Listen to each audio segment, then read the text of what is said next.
Okay, hi everybody. We are live. Welcome to the Nebraska Music History. I think this is episode 6 of Nebraska Music Legends and Music History. We're digging deep in the catalog here, and this goes real deep. Rock and roll history at its earliest.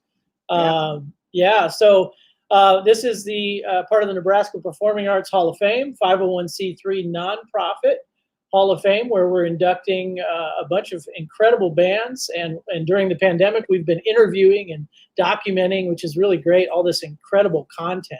So hats off to my father, Mike Semrod Sr., who's joining us from Fremont, Nebraska. And he's managed to corral a bunch of these wild horses and see if we can get some of this information documented. And it's been really cool to see and hear some of these stories already. So we're happy to share them with you today. So, Dad, why don't you take the helm and tell us about what's going on today? All right, we got an honor today of getting. Our attempt was to get 4 of the original Don Sohl and the Roadrunners, and the legendary band out of Norfolk, Nebraska, that played all over the Midwest. They spent a couple years in New York City. They toured 7 or 8 states. They had 4 or 5, actually I had 6 records out over time, and an incredible band, and so many people looked up to them between this band, Don Sohl and the Roadrunners, and another band out of Norfolk area called Ron Thompson and the Bromes, who actually toured together sometimes, not always, and actually kind of had a super group. They'd go out and play what was billed as a battle dance, but it really wasn't. They would just put everybody on stage, like a 12-piece band, and put everybody on stage, and pretty cool. Wow. Our original attempt was to get 4 of the original players together from 2 different versions of the band. However, we've had some technical difficulties with several. They may be able to join us later, maybe not.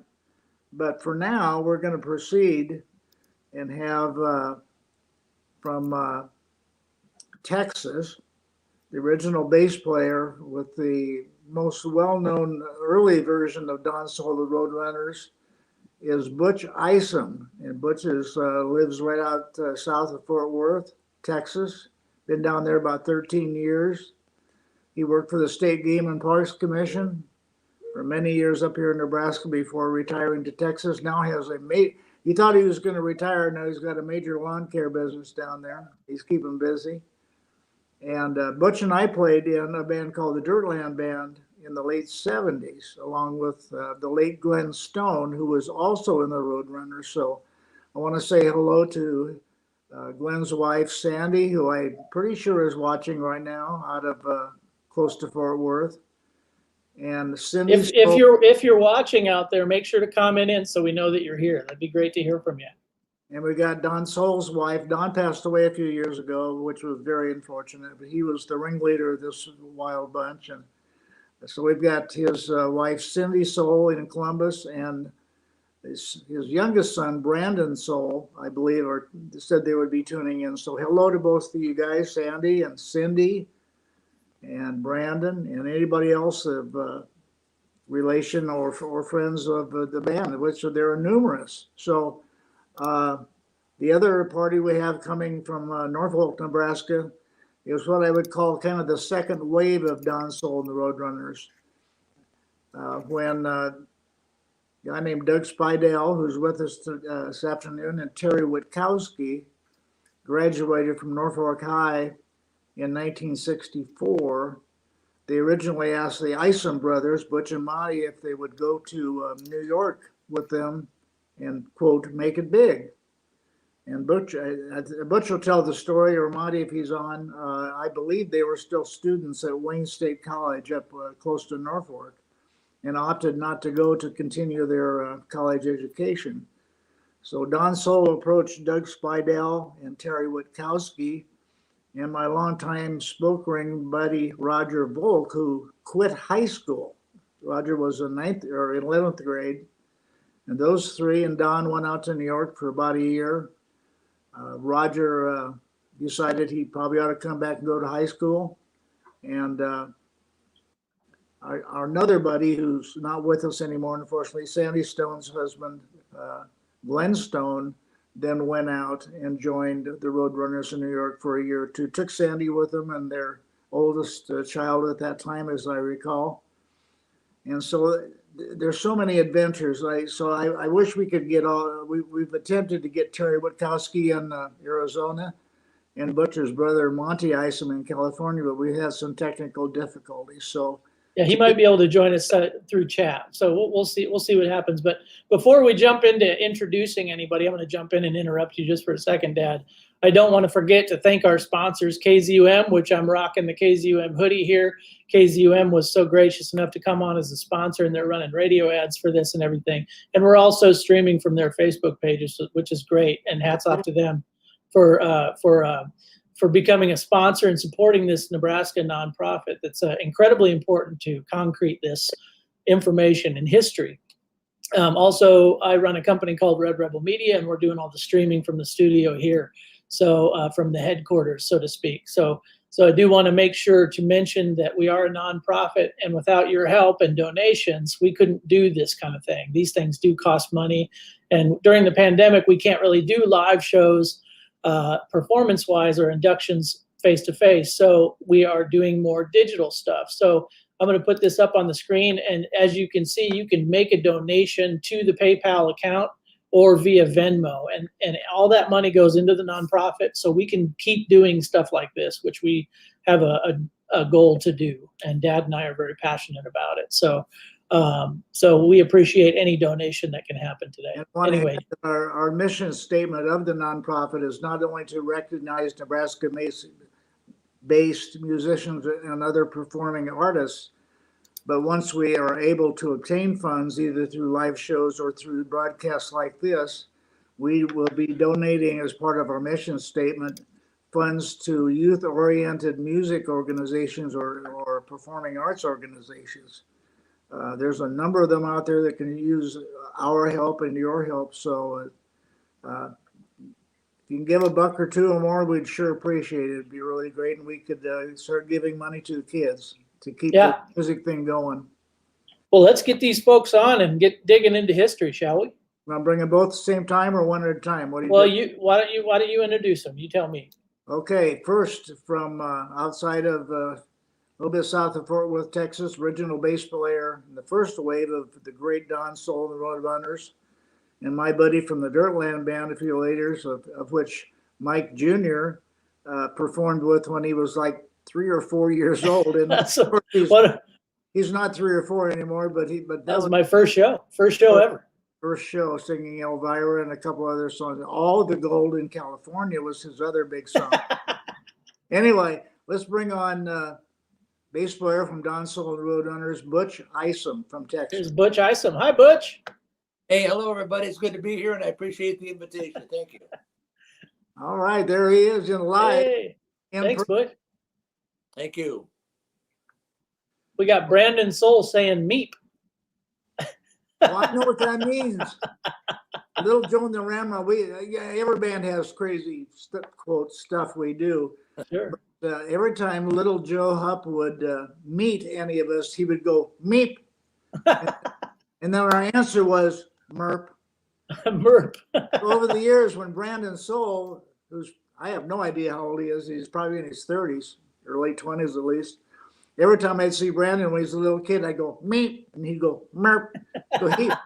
So Brandon just meeped me online. So he did. You just got meeped. Welcome, Cindy, and I'm sure Sandy Stone's online too. So welcome, Butch. It's so good to see you, man. It's been a long time. Been quite a while, a few years.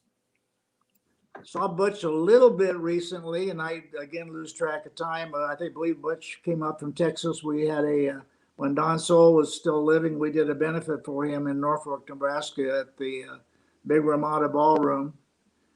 And did you and I get up and play, or did we just drink beer? I don't remember. We played a little bit, yeah, not much, but a little bit. Yeah, we played some. Yeah. Well, good. I'm glad we were still able to do, and we probably could now. It's a little difficult being about 900 miles apart or whatever we are. So, welcome. Butch has got some great adventures, and we're going to bring Doug in. I've kind of got an outline of some questions about their musical history and some few road stories. I've got questions about some of the recordings.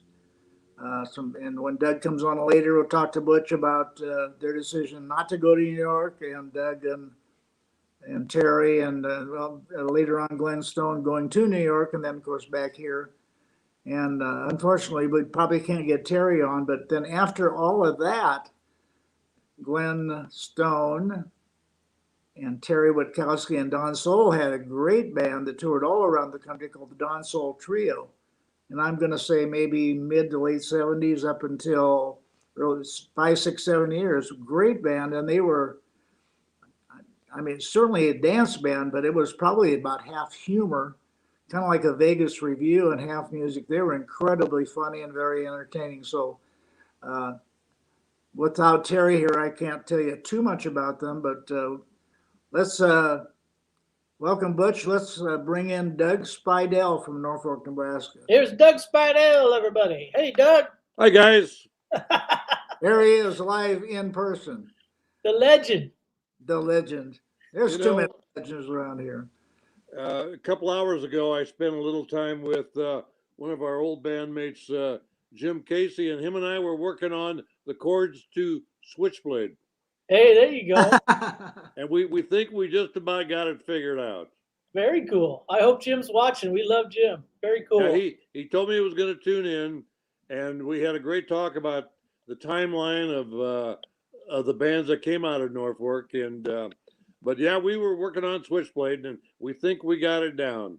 Nice. Of course, Switchblade was released by Ron Thompson and the Bromes, not the Don Sohl group, but they, as we'll get into in a minute when we start talking to Butch about how they kind of ran together with Ron Thompson's band with Red what? Alan? I'm sorry. Alan Reynoldson. Yeah. Red Alan Reynoldson, Denny Volk. Yeah. And Dick Allison and Ron Thompson. Great band. Kind of the same era as Butch's version, I believe, as of the Roadrunners, or very around that same time. So I got some notes here, and let's just.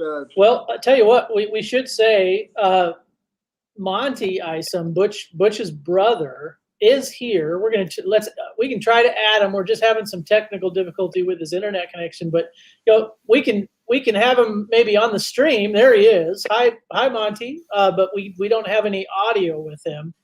But he's gonna try to chat in through the back end private chat with me, and if he has anything to say or questions to ask during the stream, you can communicate with me that way. But he's just not having the greatest connection at the moment, so we do have to roll with the punches here. So yeah. So Butch, I'm going to address everything to Butch, but Monty, if you want to type something in or help out, whatever. Tell me, you told me years ago, but I forgot. Where do you and Monty were from? A little burg up north in Norfolk. What town was that, Butch? Yeah, we were over around Allen, Nebraska. I actually lived on the farm between Allen and Dixon. Okay, that's what, about an hour from Norfolk? Yeah, about 40 minutes, close. Yeah, something like that. Okay. Yep. So I guess my first question is, between you and Monty, I'm presuming there was music in your family or music lovers. How did each of you make a decision to pick up a bass or a guitar and start playing music? How did that all happen and when? Yeah, the family was musical. My mom and dad, mom played the piano, and we sang. We all sang together. My two sisters and Monty and I, we sang Christmas carols. And we got into, probably in the last couple of years around the Elvis Presley area. Well, Monty and I just buy a couple of guitars. We went on Montgomery Ward catalog and got a couple Silvertone guitars. Wow. They were $27 a piece. And Monty thinks the amp was about $35. So that's how we got started, and paid there at home a little bit. And then when I got to college and went to Wayne State College, my roommate happened to be Dennis Lichty. And he was a tremendous piano player from Plainview, played good sax, had an ear for music. When we were trying to learn songs, we would drive down the road. And for example, the Beatles, with the Beatles songs, a Beatles song would come on, and actually he would sit there and give us the chords, the chords. It's the G flat, lots of F minor 7. He'd go right through. We just write them down. Wow. We got there. We knew what the ones were, but he was really brilliant that way. And it happened to be that he had a friend that he knew from up in Plainview. That's where they were both from, Alan Jackson. So before a short period of time, Monty and I were doing some Everly Brothers songs on the guitars. So we teamed up with Denny and Galen and started a band that went for a short period of time, and that was the Cools. The Cools. That was our first band, and our first gig happened to be there in Wayne. We had a friend that actually signed us up for the Battle of the Bands down in Sioux City at the auditorium.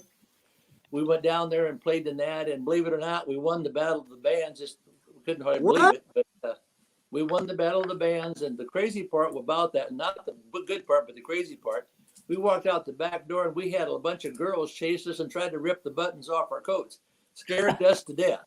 Oh, jeez. Anyway, for winning that contest, we got to a date to take our band out to Shore Acres.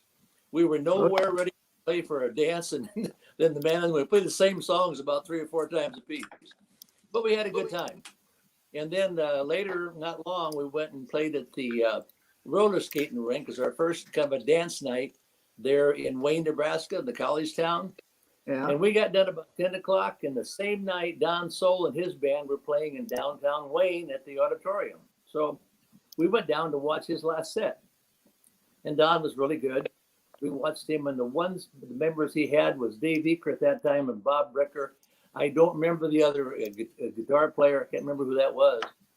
But we started to walk out of the auditorium, and Don come walking across the floor and stopped us and said, hey, he come over and said, hey, I'm looking for a band. I'd like to hire your whole band. And we said, Really? what? He said, yeah. He said, I want to hire the whole band. So we said, well, let's give it a go. And I was playing guitar. Monty was playing guitar. And I think it was 4 or 5 days later, we went over to Norfolk as our first practice session with the new band. And Dave Eaker was playing bass for Don at the time. And Don had a couple of scrapes in the week, and they weren't all that friendly. But Dave Eaker sitting there on the stage, and to kind of express his frustration and not liking where he was at, he had his switch knife out. And he would take it, he would throw it and stick it in the floor on the stage, the Norfolk Auditorium. And Don said, Dave, what are you doing? What's wrong here? What's the problem here? And Dave just kind of grumbled around. And Don said, do you want to stay with this band? Dave said, not really. Oh, really? Yeah. So Don looked at me, I'm playing guitar. Brian and I both play guitar. He said, Butch, would you like to learn how to play bass or play bass? I said, yeah, I like to play bass. And he said, Don said, Dave, would you like to sell your bass? He said, yeah, I have some of my bass. And he said, Butch, you want to buy the bass? I said, yeah, I want to buy the bass. Make a phone call. So I went over and called my grandpa, and I told him, Grandpa, I said, I need $600 to buy me a bass and an amp. He said, you got it. So we cut a deal, and I started playing with Don the next week, playing bass. I'd only seen the bass. Wow. Never heard that. That's how we got started with Don Sohl. Unbelievable. So Yeah. was that- Can I ask what kind of bass was it, and what year was it? It was Do a you remember? precision bass, and that would have been in 1962.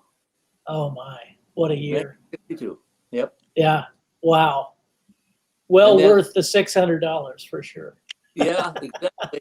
And he had a bass. He already had a drummer, Bob Brecker, and Galen, who was playing with us with the Cools. So we had 2 drummers for a while. Quite a while, we had 2 drummers.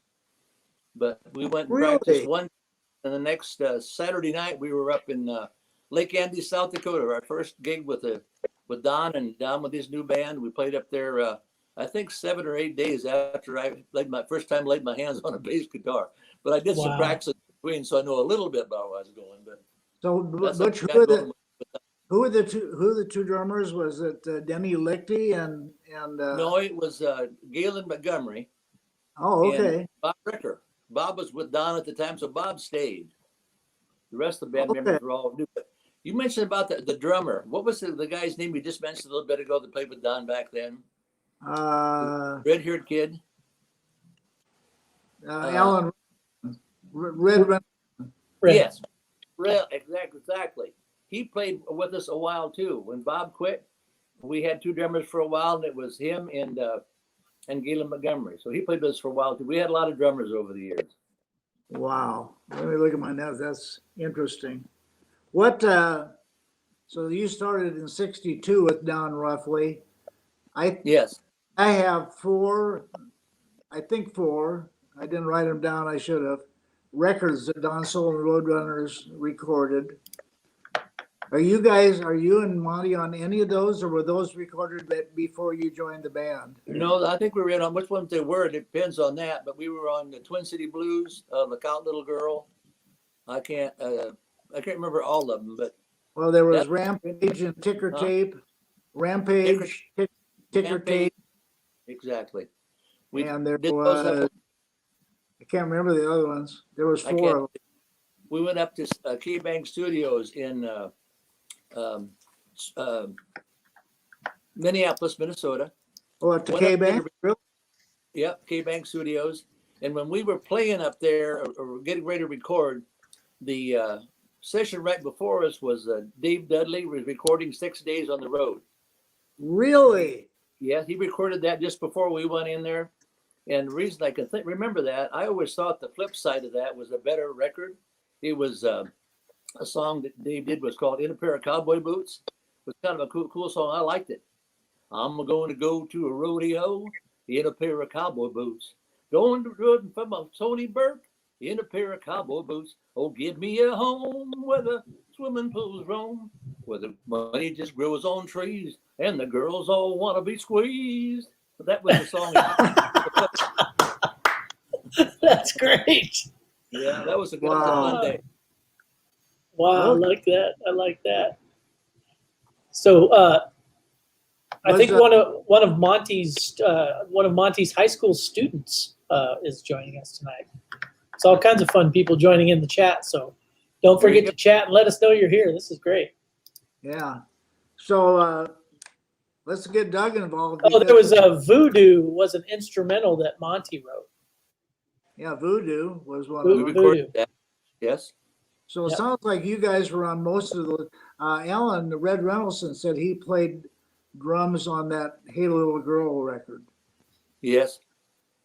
Yes. some We had a reason, lot of You drummers. were going back and forth, but he said the other ones was probably, it could have been Bricker or Montgomery or Lichty or one of them. It was Bob Bricker and then Red Reynolds, and then Galen Montgomery. He was the guy from. So those are our first 3 drummers. Yeah. Wow. So Don's Roadrunners with Eaker and those guys was probably the first version of the Roadrunners. Then you guys came in around 62, it sounds like. Exactly. Yep. You know, Dave Eaker, I don't even know if I met him, but, after he left Norfolk, and I'm guessing it had to be around then, 63 or 4, ended up playing in all kinds of really high-level rhythm and blues bands in Omaha.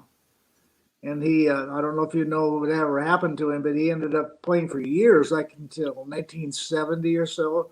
He ended up in Sioux City. He ended up being a nurse, a male nurse in Sioux City. And he passed away maybe 8 or 10 years ago. But sometime, I say with all these projects, his either wife or sister brought a huge scrapbook of probably 20 or 30 8x10s and newspaper articles to Nebraska Rocks after he had passed away. And I said, can I borrow this for about an hour? And I went down and took copies of everything, photocopies. And they're just priceless. He played in bands out of Kansas City and all over until he became a male nurse up in Sioux City. But Doug, I want to bring you in. So Thank you, Mike. if I remember, either Doug told me or maybe Butch or Monty did, that Don decided he wanted to go to New York and be the star and go on the road, New York City. And I think originally, didn't he ask Butch and Monty to go with him, and you guys decided to, stay in college or something? Tell me the story about why you didn't go to New York with Don. We pretty well were locked in at that point in time. I already had a job in Sioux City teaching school, and Monty was supposed to head to California. He was going to California to teach school. So it's kind of a breaking point in our lives where we're going different directions. And so we stayed with the Treachin business, and Don took off to New York. Yeah. So that brings in Doug Spidell and Terry Wachowski, who had just, I believe, just graduated from high school, Norfolk High in '64. So May or June of '64, Isom said that the brothers said they couldn't go. So Don approached Doug and Terry, who had played in other bands before that, which we'll get into here in a minute. Doug, I want you to tell us a little history of your musical adventures before Don Sohl, and there were a couple. But tell me about how Don came to you guys and convinced you to go to New York City.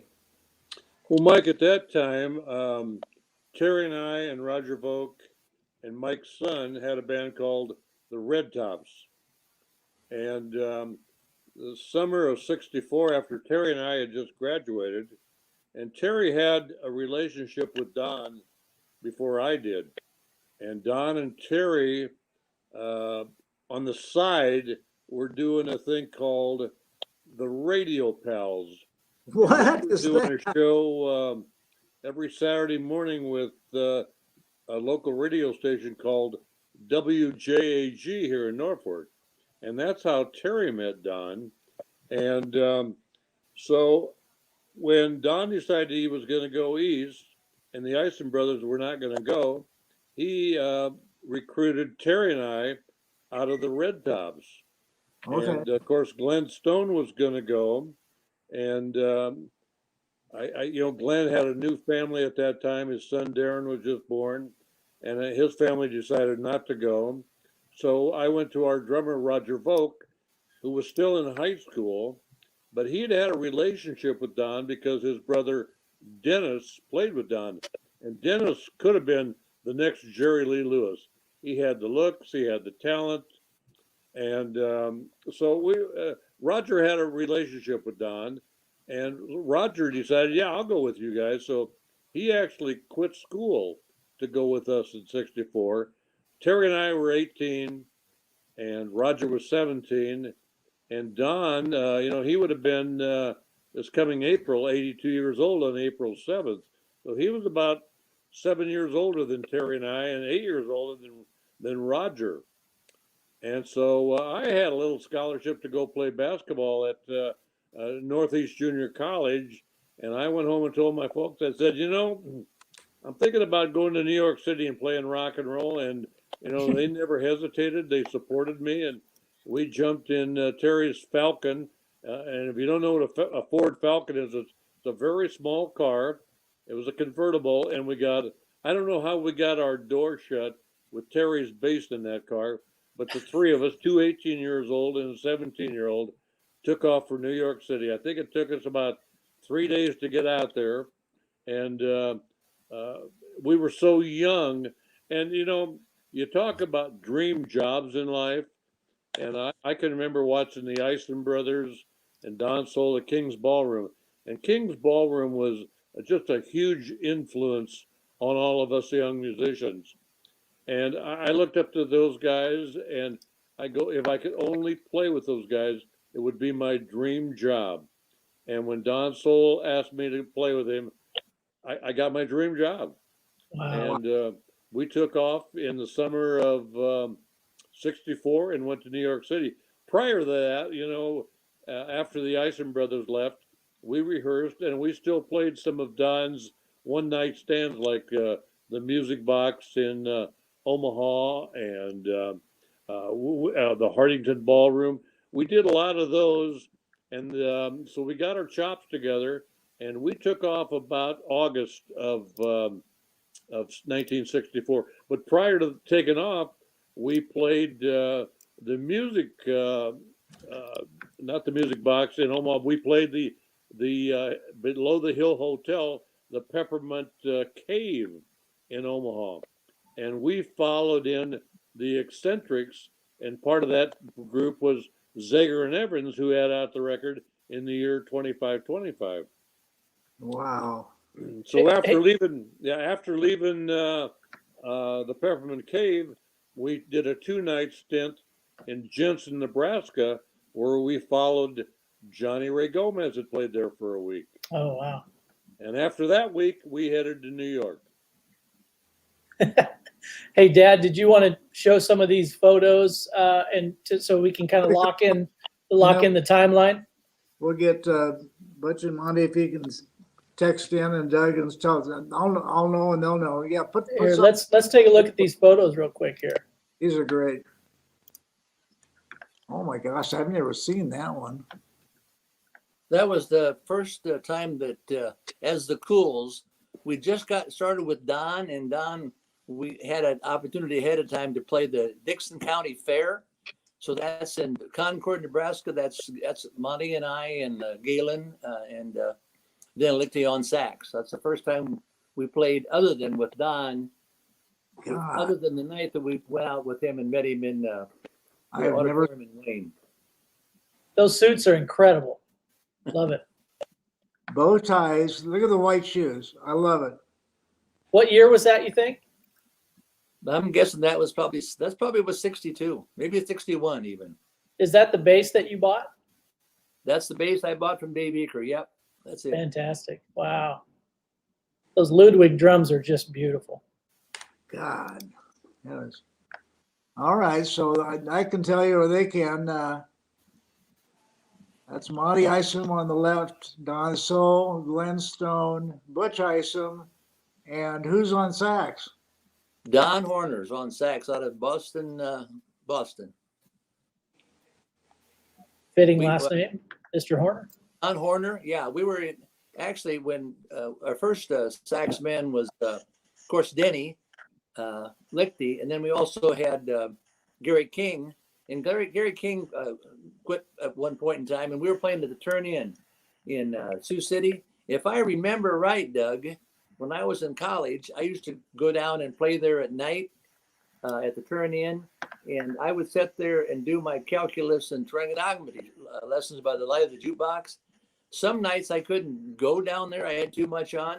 And if I remember right, Doug, you filled in for me down there in Sioux City at that bar, didn't you? Yes, I did. I remember that. Yes. Yep. And I was down there one night after Gary quit, and I was sitting there because we're playing Saturday night, and I went down to talk to the Leo about something. I can't remember what it was. He was the owner, and the guy sitting beside me, we started talking. He said, "Do they ever have bands in here?" I said, "Yeah, they got bands in here." In fact, I said, "We're playing here on Saturday night." So really, he said, "I play sax." I said, "You're kidding me." He said, "No." He said, "I just got in town from Boston. I'm a saxophone player." I said, "Well, we're looking for a saxophone player. Why don't you come Saturday night and sit in?" He said, "Okay, I will." He come down, walked up on the stage when we called him up, and he just knocked Yakety sax off the wall. The people just all stood and clapped and went nuts. And that's the night we hired Don Horner. Wow. Wow. So And Butch, if you remember right, I don't think Gary King quit. I think Don fired him. You know, Gary King was a very good saxophone player. But sometimes his personality got in his way, and I think Don just actually had enough. But that guy was great. That could have been. Oh, he was awesome. He was incredible. But the crazy part about that is Don played with us for, 6 or 7 months. And Monty and I and Don kind of talked about the band and the direction that it was going. And so one night I talked to Don and Monty. I said, "You know what? We got to do something about Don." I said, "We're giving him $10 a night." I said, "That's pretty crazy. We need to up his salary a little bit." And Don agreed. So he called to Don. He said, "Don," he said, "tell you what, we decided we're going to pay you $15 a night instead of 10. No, he said, "That's okay. You don't do that. That 10's fine." I can never forget that. Wow. Don was a different sort of a guy, but a lot of fun. So here's the same gang, it looks like. Yep, same gang. Yeah. Different pose. Yes, it is. So is that a Horner on sax at the bottom right? Horner on the saxophone. Yeah. We were playing the music box one night in Omaha, and we just were opening up and getting ready to play, and Don Horner dropped his saxophone off of the stage there in the music box down onto the floor, which was about a 4-foot rise, if you remember that, guys. Smashed the saxophone. He goes up on stage and he got Glenn's hi-hat, and he pulled the hi-hat out in front, and he stood there and played lead hi-hat all night long. The crowd went nuts. At the end of the night, Glenn was so mad he had beat his hi-hat so bad it was all bent to pieces. He couldn't even repair it. He had to go buy a new one. Oh no! That was the music box down there in Omaha. Yeah. the solo hi-hatist. I've never heard that before. They'll run up in front, puts her right up in front there, and he's up there just beating on them cymbals all night long and foot pedal. That's incredible. Wow. Okay, It's the same game. Doug, how in the world? Oh God, there's another one. Hang on. That's the same. Yeah, same bunch of guys. Don, Butch, Marty, Glenn. There's a reunion. I was actually a roadrunner for 2 or 3 years. And I don't know who booked. I think maybe Doug booked this in a little town north of Lincoln. Yeah, Mike, that was Davie, Nebraska. Davie. And the guy that owns Ernie's Furniture Store in Soresco, Dean Swanson, I booked it for his 50th birthday party. And the guy on the left is Don Sohl's first cousin, Bobby Sohl. And there's a whole new history with Bobby. Bobby played congas, and he actually played for who was the guitar player, Mike? That he Bobby played? In Omaha when he was younger, and then later on, actually, I played with these guys at reunions. Was with the I keep using the word legendary, but this guy his name was Bugsy Maugh, Maugh, and Bugsy played with my buddy Ron Tessito in a band in Omaha called the Sensations. Bugsy ends up. How did he end up? Goes to Woodstock, New York, and gets hired by Jimi Hendrix. Oh no! He gets hired by the Paul Butterfield Blues Band. Okay. Oh yeah. And Bugsy played with Butterfield on a couple of albums. Great bass player and singer. And then when he left, like in '70, he played with. Oh God, my memory. Played with Todd Rundgren, who they called. Wow. Played with Todd Rundgren on an album. Was he with Danny Dreyer when he played with Butterfield? But Danny played with Butterfield on Butter's last gigs. That would have been Bugsy would have been gone by then. Oh, okay. I think Paul Butterfield died in the '80s, and Danny Dreyer, who Mike and I know very well, and we played with, was Bugsy's was Paul Butterfield's last guitar player. But yeah, that's how I know that name, Bugsy. How in the world did a 25-year-old and a bunch of 17-year-olds drive to New York and get a gig at the legendary Metropole? How did that happen? Was it because of Don's brother? How did you ever get booked there? Well, when we went to New York, Don's brother was we actually stayed with him. Don's brother was a New York policeman, and he kind of got us a few jobs lined up, and we basically worked Long Island, and then we had a guy from Columbia Records, Bill Boyle was his name, and he got us into Columbia. We cut a couple of demos, and at that time, Terry Witkowski, he decided to come back to Nebraska, and that's actually when I started. Kind of the same thing with Butch. That's when I started playing bass. I went down to a music store called Manny's, which was the big music store in New York City, and I bought my first bass. And Terry had come back to Nebraska, and we added a saxophone player called Joe Guerrillo, and he was from Long Island, Astoria, where we lived.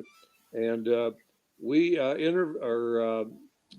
auditioned at the Metropole Cafe, which was right in Times Square, and it was a jazz cafe, and they run groups like, and they ran back in the 40s like Dizzy Gillespie, Maynard Ferguson, Gene Krupa, and they wanted to bust into the rock and roll scene, and that's when Hullabaloo and Shindig were going on. So they hired us to be their rock and roll show. So we'd do 45 minutes. We'd start at 4 o'clock in the afternoon and go to 4 o'clock in the morning. And Gene Krupa would play a set, and we would play a set. And of course, on our set, the whole back of the bar was lined up with go-go girls. And people would stand outside because you could see into the club. And they were just trying to break into that Hullabaloo show. And so we did the 45-minute rock part of it, and they did the 45-minute jazz part of it. And Wow. you guys were talking about Dave Eaker. Dave Eaker was he lived right across the street from me as I grew up on South First Street in Norfolk. And one time we were playing at the Metropole, and the band at the Metropole, we played behind the bar. And it was an expensive place. It was a 2-drink minimum. And I think drinks back then were $8 a piece.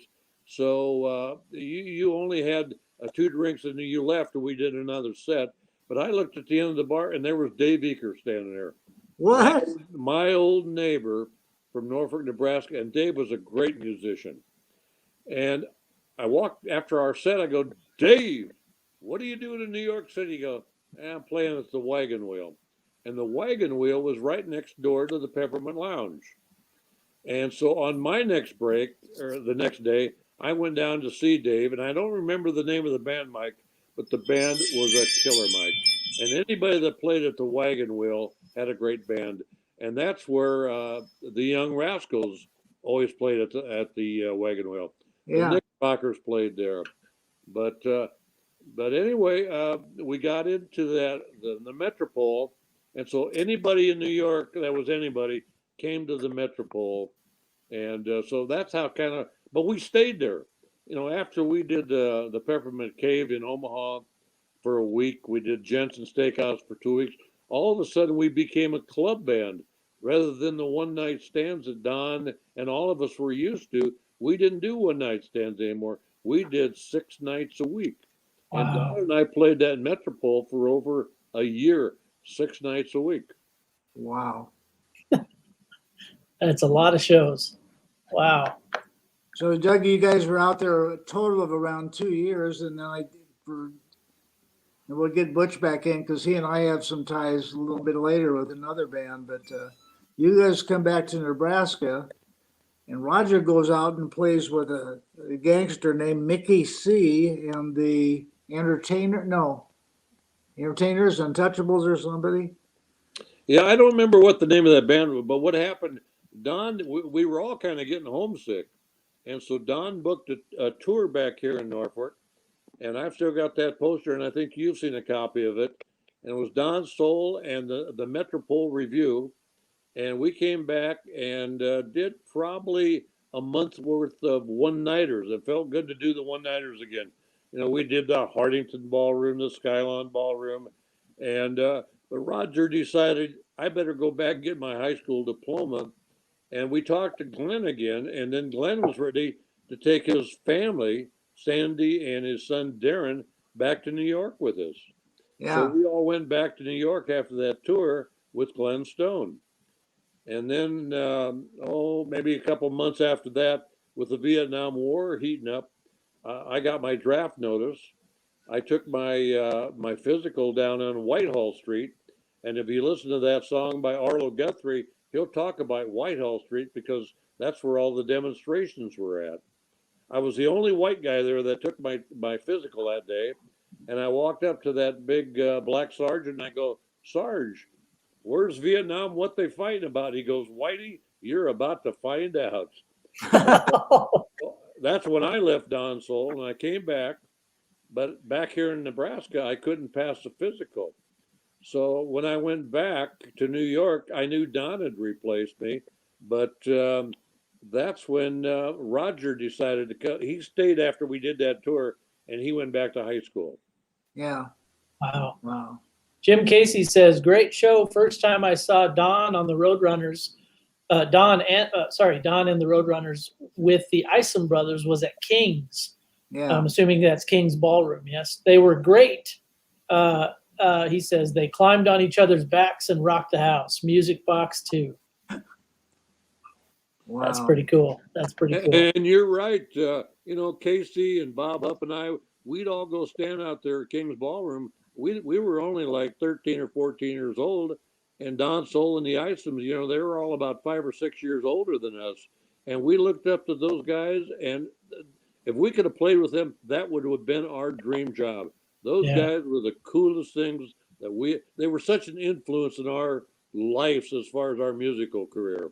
So Butch and Monty, thank you. Yeah. Yeah. Hey, Butch, can I ask you on some of those shows, did you play did they double bill or triple bill with guys like my uncle Dick Allison and the Brohms? I don't remember us doing that. No, I've heard you guys mention that. I don't remember us playing with them. I think we did one job with them, if I can remember right, but I'm not too sure Okay. on that. I was curious because you're both from Norfolk, and it seems to me like, you would have crossed paths at some point. Cross paths, but I don't remember us playing together. I'm not saying we didn't, but I don't Okay. remember. Hey, Butch, can you Interesting. tell us about after the other guys went out to New York, you had a band called the Isom Brothers and the Flamingos, Oh, wow. which I have a great poster of. Can you tell us about that band and where you played, who was in it, etc.? We kind of took up where we were playing as the Roadrunners and played that same circuit. Glenn played with us, Glenn Stone and Gary King. So it was Monty and I and Glenn and Gary. And we did that for not a long period of time. And then I pretty much went back to teaching school. And that's when Terry and Monty got together. And I think Glenn played with them. Then they played from there on. But we were probably together there as the Flamingos for probably 6 or 8 months, something like that, after Don went to. That's one of the great posters of all time. It says Isom Brothers with the Flamingos, and it says formerly Roadrunners down at the bottom. Exactly. That Mike's got that picture somewhere there. And Monty sent him a picture today of it. That same Oh, picture. actually, I do. Let me see if I got that. I do have that one. Hold on. Let me pull it up. I think it's right here. It's No, not that one. Leave one, that either way. Keep going. So this one, but let me put that. I don't know if I got that one in the Dropbox. Let me put it in there real quick. Yeah, it's right here. Do this poster. You just showed it to me this afternoon. That one? Remember, I had to find it for Oh, you. that's right. I have that poster too. I stole it off the wall at the roller rink in Fremont. I still have it. That poster. Here. Right there. It's right behind us here. Here. Sorry. Hold on 1 second. Let me get it in there. Oh, you got it? Okay, good. The story behind that picture, we got the name and we went down with. There it is. Yeah, there's the poster. Flamingos, that's formerly the Roadrunners with Don Sohl. Wow. Yeah. And that Cadillac or that Chevy we're sitting on, that was Jack Stark. In fact, my neighbor was a cop down there, and his son was Jack Stark. He played drums with us for a while, and that was his Chevy. We took that convertible. We took the picture on. That was right in front of the Flamingo Inn there in South Sioux City, Nebraska. Oh, that's where the Flamingo Inn. Yeah. Yep. I think I played there years ago. That's a great poster. We played one night at the. In fact, Mike, you sent us the poster that was actually hung up down there in the music box, and they had it misspelled. They said the Isom Brothers, ISFOM something Brothers, playing down there at the music box in Omaha. Oh yeah, yeah. That was an Yeah. ad out of the World Herald or something, I think. Yes, it was. Kind of Yeah. like a small poster or an ad in the World Herald. What Yeah. was it with? It was spelled wrong. It was, yeah. Yes, it was. God. That's hilarious. That's kind of a weird. Why they would add an F? That's kind of random. That's strange. So Yeah, I Bush, don't after you went to Flamingos and started teaching it, and at some point you worked for quite a number of years with the State Game and Parks Commission. Did you play in any bands till you and I and Stoney got together, like in, God, what was that, 78? No, I didn't play any bands. When you and Glenn called me, I thought, do I really want to do that again? We got together. It was fun. It's probably the most fun band I've ever played in. We had a ball with that oh, band, yeah. Dirtland band. That was a good time. It was a Good Dirtland time. band. But again, and it was that's- enough to play with Mike and Glenn. They were two incredibly talented individuals. And Well, thank you. for some reason or other, the first night we started playing, we were doing a lot of Gatlin Brothers songs. And for some reason or other, we just automatically, Glenn sang the melody. I was the third, Mike was the fifth. And so we just fit together really well. I thought our voices fit really good. We were surprised at how good we were the first night we played. I was impressed with playing. I'm glad to get to play guitar, bass, and drums, and we all sang. And we Yep. kind of, maybe you and Glenn, well, we all kind of switched off in the lead, but I was always the high tenor. And we were doing some Oak Ridge Boys and Gallon Brothers, and I said, this is going to work. My God. And I was, God, when was that, 78? I was 35, 36, and Butch, you'd been in your probably early 40s. Yeah, something like that. And we did a whole 50s medley that Mike would kicked off the medley. It was really good. And nobody in the whole place ever sat down when we did that medley. Everybody did. It was a 45-minute song. Yeah, it was. And we had, 5, 6, 7 songs, and we'd modulate from one to the other. And Mike Jr. has picked up on a song that was either part of that medley or separate. It was the Dr. Hook, You Make My Pants Want to Get Up and Dance. Oh, you guys did that too? Yeah, we do that. But somehow yeah. we covered that on record or something. That was one of the most popular songs we did. My band, the Riverhawks, plays that. People love it. That's a great dance number. Yeah. And my grandfather, Miles Simrod, Pinky's dad, he designed a T-shirt for the Dirtland band that is epically, classic in our family. It's just a beautiful design. I told Butch and I haven't done it yet, but Dad drew this logo of Dirtland band with trees. I don't know if you remember that, Butch. They were like tree trunks and stuff, and put them on a T-shirt. But I have a number of posters still downstairs, and I need to get Butch one for his collection. I want to frame one up, but it's pretty cool. It had the same design, but I think I've got a yellow and a red and a blue or something. We did all kinds of colors, but somehow after we quit playing, like in 82 or whatever that, 83 maybe, I ended up with 10 or 15, 20 posters left over, and I just put them in a box in the basement. And I found them the other day, so I need to ship one of those down to Texas. I appreciate that, Mike. Thank you. Jerry Percy says, wow, I remember the Isom Brothers poster in front of the Flamingo, which was a dinner club owned and operated by Henry Bourret, Yes. uncle of my friend Don Bourret, the Valairs' original drummer. Exactly. I know Don real well. Yep.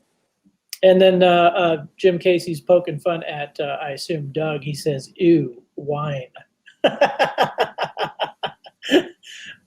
Not sure what that means, but I bet it's an inside joke. There's a lot of those. Doug, tell me briefly, to get back to Doug a little bit, tell me, there's been so many bands go through my head. Were you in the original Ramrods? Yes, and then Little Joe and the Ramrods. Little Joe and the Ramrods, and I actually, there was a musician that sometimes, we always, when we do the Nebraska Rocks, we always had a Thursday night, Thursday night, Mike's son, a weenie roast. And Mike's son sometimes is an overlooked musician in Norfolk. He taught a lot of us young guys how to play guitar and how to be cool. But Mike's son was an original Little Joe and the Ramrods. Oh, I didn't know that. And I actually took Mike's son's place in Little Joe and the Ramrods. And I was a sophomore in high school at that time. So that had been about 1962. And so I played with Little Joe for a couple of years. And then they started doing what they called a twist-o-rama with Little Joe and the Ramrods and the Strollers. And that was a fun experience. But one night we were playing in Columbus, and the crowd had chose the Strollers as the winners. And I know our drummer, Denny Reeves, he was very upset.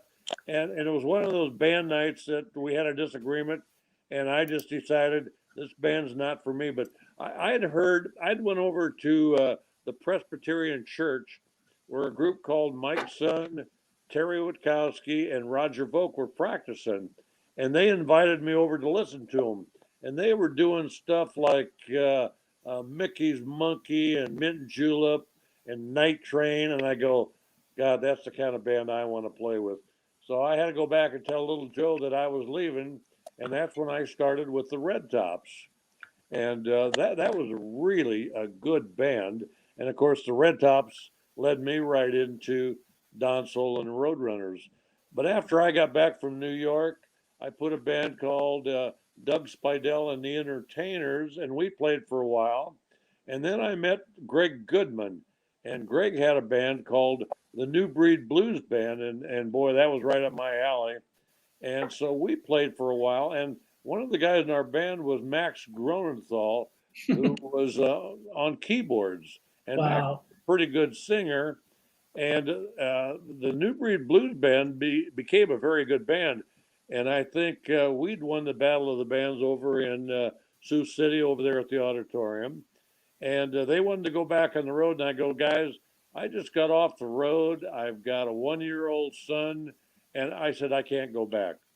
So those guys feathered their musical experiences. And I think Max went on with the Chancellors. And to this day, Max is the lead singer for Grand Funk Railroad. Yeah. So he also was the lead singer for 38 Special for a while. Blue Suede, who had that song out called Ooga Chaka, I can't stop this feeling. But I said, I can't go back on the road. And at that time, the Smoke Ring had broke up.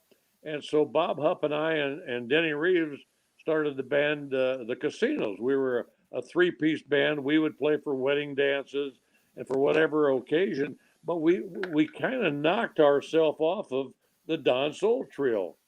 Because then we started doing club dates like the ABC Bowling Alley at the Chameleon Lounge, and we worked together for probably 12 to 15 years, and that was a really fun band. And then with Jim Casey's vision, he started Nebraska Rocks in about 1995. Well, I'd played off and on with Don Sohl. He'd call me and he'd have something lined up, and Don was doing a lot of country at that time, and that was probably Don's forte. Don was a good country singer, and I think rock and roll kind of burned his voice out there for a while. He was starting to do a little James Brown stuff, and I go, Don, I'm just not sure that's you. But after we started doing Nebraska Rocks, we got the Roadrunners back, Roger and I, and Greg Goodman, Gary King, Terry Witkowski, and all of a sudden, we started booking jobs, and we played for quite a while. And then Pinky, your wife, called me one time, and that's right after your bass player had that car wreck. Oh, yeah. And was killed. And your wife asked me, couldn't you use Pinky in your band, the Roadrunners? I said, Oh, I didn't know Judy asked. And that's when we put you with the Roadrunners. Yeah, I was a Roadrunner for quite a while. Yeah, and that was a fun band, and actually it was a good band. That was a pretty solid band. It was And great. It was, and at the same time, the Smoke Ring was starting to reunite, and my good friend Nick Hupp, who was a bass player for the Smoke Ring, was battling cancer, and he lost that battle, and that's when I went and played bass for the Smoke Ring. Oh, And wow. to this day, I still play with the Smoke Ring, and I think our next job is July 2nd out to Skyview Lake. And so that's kind of where I'm at as far as my musical history. That's great. It's just been a great ride, but Don Sohl was my dream job. I found the picture that we were talking about earlier, and I want to show it. This is the one they were talking about in front of the Steak Flamingo. oh my gosh. Yeah, that's it. What a great picture. Yeah, look at that. What kind of car is that, I wonder? Do we know? That's a Chevy convertible. Probably a 63 Chevy convertible. Wow, gorgeous. God, look at that. That's great. That's the picture that's on the poster, but it's a better print. Great. Yeah, it's- Fantastic. I wish I had that picture. Who's got that? Well, that's Talon's got it. Talon will give it to you. Oh, that's right. He does. I forgot. Yeah, About that. yeah. So your son's been sending me some pictures, which has been really great. Thank you, Talon, for doing that. Yeah. Yeah, there's some really. There it is. There it is. He's taking pictures of pictures, which is working out really great. Well, this is really cool. I mean, the history just surrounding Norfolk is just phenomenal. As just as a Nebraskan, you have to think there's something metaphysical, or there's some magic in the water there There's so many killer bands came out of Norfolk around that time. It's just nuts. I don't know how it happened. I don't know if there was a record store that delivered all the records and people got excited. I don't know. But it was town of back then 15 or 18,000 had about 10 or 15 killer bands. And Fremont didn't start Fremont's first rock band until 62, and these other guys were going well before that. Here's a message from Monty. I just want to throw in here real quick. He says, ask Butch about the time Don Sohl ran off the road coming back from Burwell after playing at Oscar's Palladium. We spent the night in Don's 1953 Chevrolet station wagon in the middle of the winter, stuck in the snow bank. The next morning, a big oil rig truck came by and pulled us out of the ditch, but not before Don's front bumper was pulled off his car. We got stuck out in the snowbank and we basically turned the car on, let it run until we got warmed up. Then we go to sleep and then shut the car off so we wouldn't kill ourselves. And wake up. Monty and I actually got out and put chains on. They didn't help. But the next morning when the sun came up, great big truck come up, pulled up in front, hooked a chain on and pulled the bumper right off the front of Don's car. His car didn't move, just ripped the bumper off. I bet you guys were pretty cold. Oh, yeah, we were. Thank Oh, goodness we had enough to keep warm all night long, but it was a blizzard. The car was almost totally buried in snow. Yeah. Hey, Oh well, my gosh. apparently Monty's able to hear us, but we can't hear good. him. He's Yeah. typing in. Monty, do you Yeah, still have that? It looked to me like a Jaguar or a Jazzmaster guitar. Do you still have that? You can type in Might have been a Great. jazz. I think it was a Jazzmaster. Yeah, I think you're right. great Dad. guitar. And my second thing is, did Monty, after he went out and went to law school out in California, did you play in any bands or keep playing a little bit out in California? If you could type a message, I've always wondered if you kept playing a little bit what kind of gear does everybody still have? Well, he's typing, Mike, and I can kind of fill you in. He went out there and had an incredible band for a long period of time. His wife really? with him, and he had an awesome band. I would go up and watch him up at, I believe it was Lou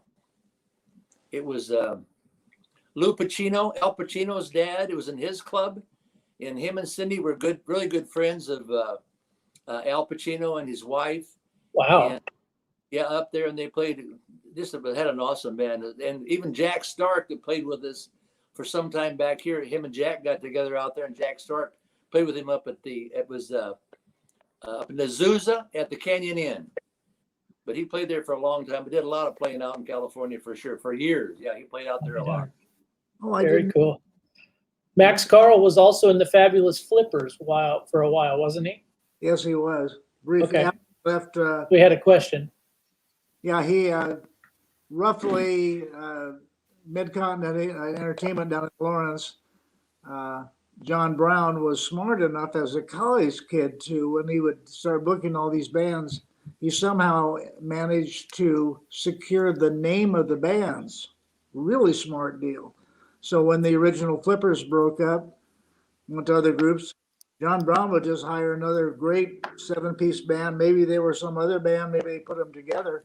And all of a sudden, there was the new Flippers. And Max joined. There was a number of bands like that: the Red Dogs, Spider and the Crabs, Soul Express, the Fabulous Flippers, etc. That Max played in a version with probably about 70 or 71. And then Max went out to, I'm not sure how he got out there to Colorado. And there was an unbelievable musician out of Sioux City, much younger than all of us, but his name was Tommy Bolin, and Tommy was from Sioux City. And Tommy quit high school and played a few gigs with the Patch of Blue Up band out of Sioux City, and went out to Boulder, Colorado. And Max ended up playing with Tommy Bolin. That was an incredible group. Never got a record deal. Well, they did kind of, but nothing that sold. And then Bolin was so good, he got hired by Deep Purple and the James Gang in the 70s. Then after that, Max went back with Tommy Bolin and was playing down in Florida with Jeff Beck at a big club. So I can't remember.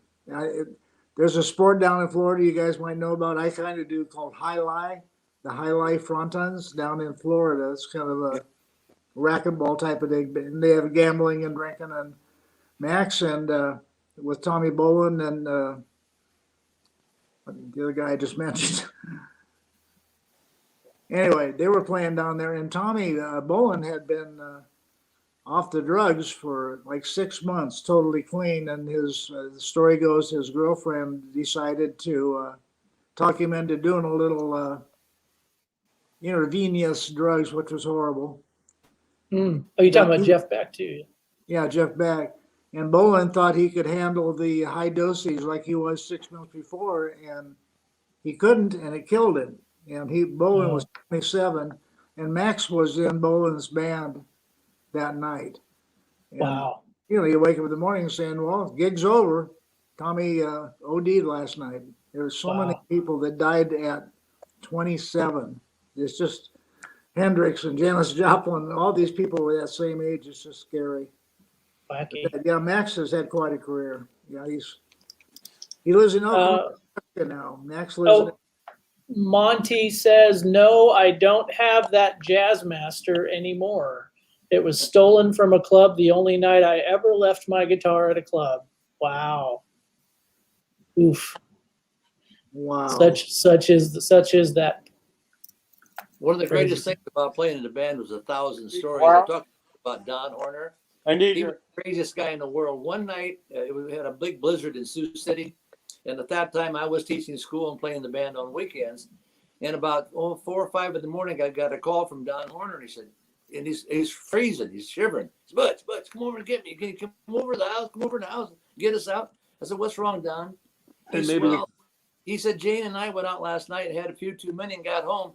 And we were hot, so we opened the window, crawled in bed. He said, all night long, that snow is blowed in the room. My apartment's full of snow. I can't get out the front door or out the window. So I went and took a snow shovel over and got him out of there. But he was crazy. Shortly after that, we're going up into Lake Chautauqua, Minnesota to play. And we're driving up there, and it's Glenn Stone and the whole band were heading up there. But Don and Jane had went up ahead of time with his car. He had an old beater he'd bought. And we're driving up there, and somebody looked over, and it was Glenn Stone. Said, isn't that Don's car over there? We said, boy, sure looks like it. Look, it's all busted to the heck. The windows are busted out of it. The tires are all flat.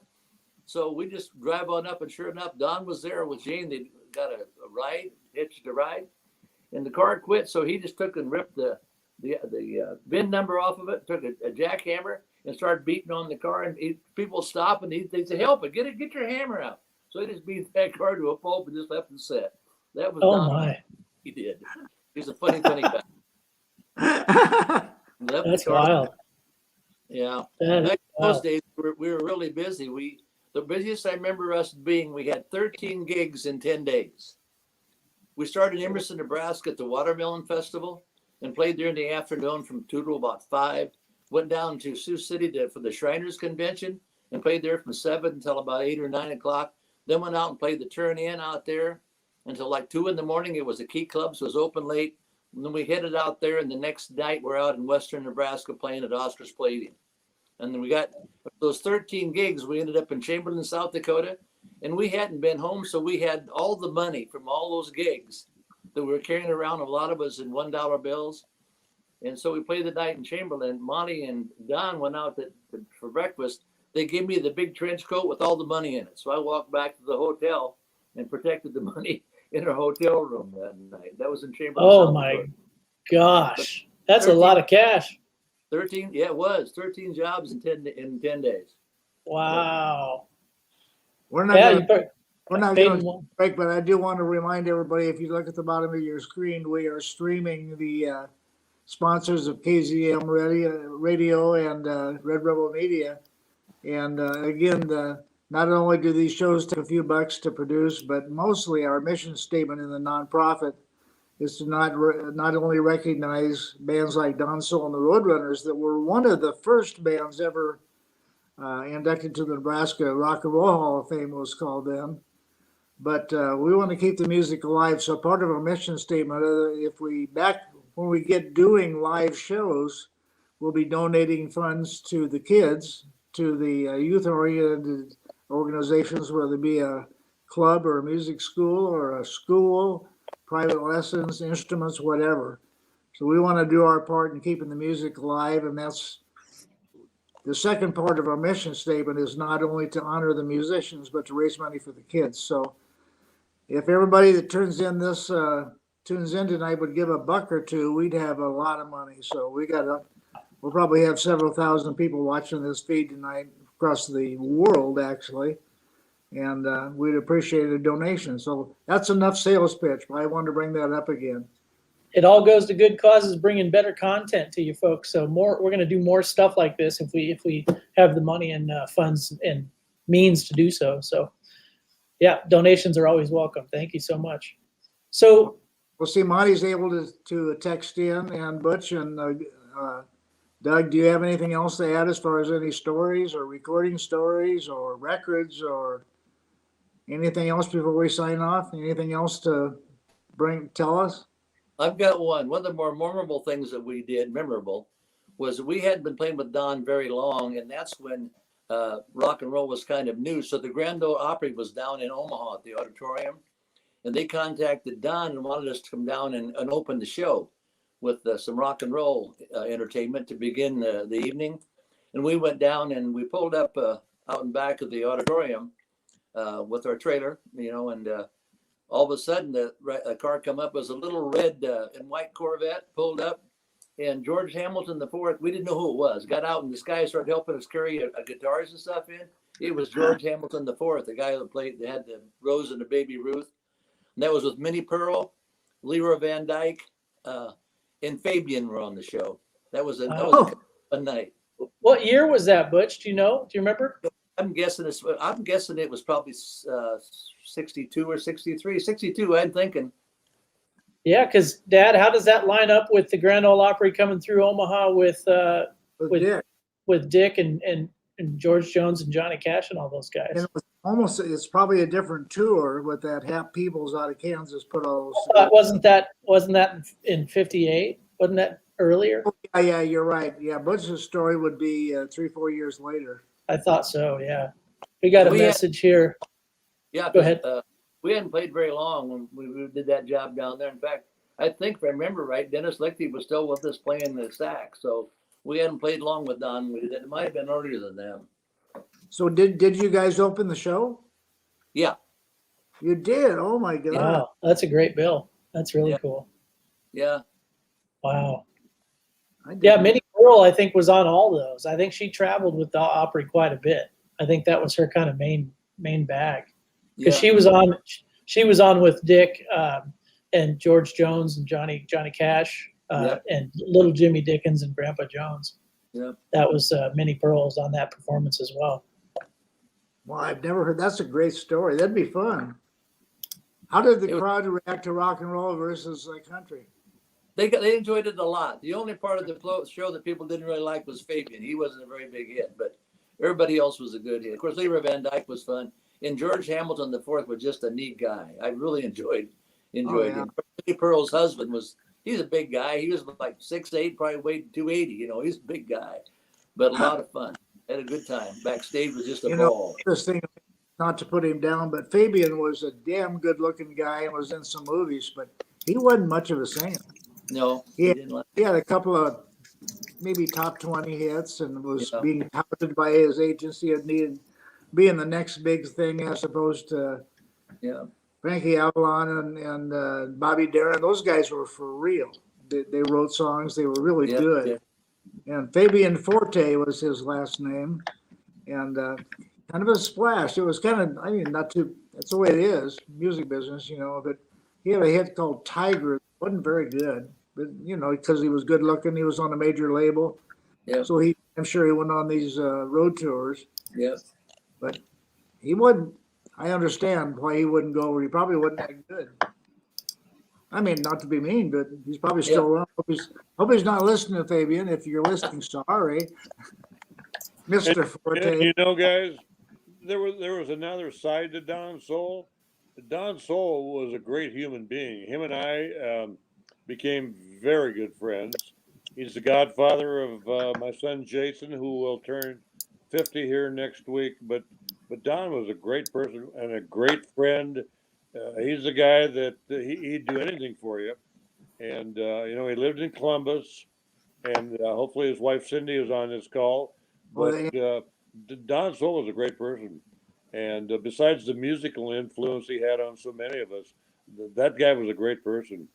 He was a great father to his kids. He had some great kids out there. Yeah, Brandon. I can remember when I was in New York, when Todd and Scott were just young kids. I took Scott to his first kindergarten class, and Don took Scott to his first grade class. And that family, Joe Sohl and Joe, put up with all of us guys out there in New York, trying to keep us fed. We all lived in the same house. Roger and I and Terry shared one room, and Don and Joe and those two kids, we only had a 2-room apartment out there in New York when we first got started. So, that family and Don Sohl himself, they were great people. Shared one room, and Don and Joe and those. To capitalize on what you just said, Doug, absolutely. There's a message from Brandon saying how excited he was to grow up and let's see, he says, I was able to grow up during the Nebraska Rocks era, and I spent a lot of good times at the Ramada in Norfolk. It was always a treat for a young kid to look up on stage and not only see his dad, but all of his friends having a great time. I had one of the most unique childhoods in that aspect, and it's all thanks to you guys. Thanks again. And I will say that too. I went to every single Nebraska Rocks growing up, watching my father, along with what I consider all my uncles play. I'd always call them my uncles because I was so close with everybody. So it was an incredible thing to see, and not only inspire me to be a musician right now, and I'll forever be grateful for that. Just like Doug, you were inspired by the Isoms. I was inspired by you guys. I want to give you a compliment on that too, Doug. You're 100% right. He was a very interesting man, but I never ever, all the times, and we spent hours and hours and hours in close proximity riding around in the car together, as you can imagine, thousands of hours. But he was a great guy. I enjoyed him, but he was funny. He was good personality, fun to be with, and I think a hell of a talented human being. I just thought he was awesome. I really enjoyed my time with him. It was special. Cool. Well, we probably ought to wrap it up. We don't have to, but we probably ought to. It's a little over an hour and a half, and I really am fortunate that I'm glad Monty was able to type in a few comments, and I'm sorry we couldn't link up with Terry out in Arizona, but we'll figure that out. Maybe we'll do this again sometime and get some of if everybody can upgrade their internet connection, that would be awesome for me, so I can figure this out. But I appreciate it, guys. This has been an absolute joy. So once again, we thank the Nebraska Performing Arts Hall of Fame. And if you can donate, a couple bucks or $5 or $10, it goes a long way for us to keep doing these kinds of things and share this history and actually cement these stories in history of these incredibly legendary musicians. So awesome. Well, if anything else, guys? No, I just like to say it's great catching up with Butch and Monty again. And as I was a kid looking up at King's Ballroom with you guys, I go, wow, if I could just be with that band. And what a blessing it was to eventually be with that band. So great catching up with you guys. Appreciate you. Thanks a lot, gentlemen. Thanks, Butch. Talk to you on the road. Bye.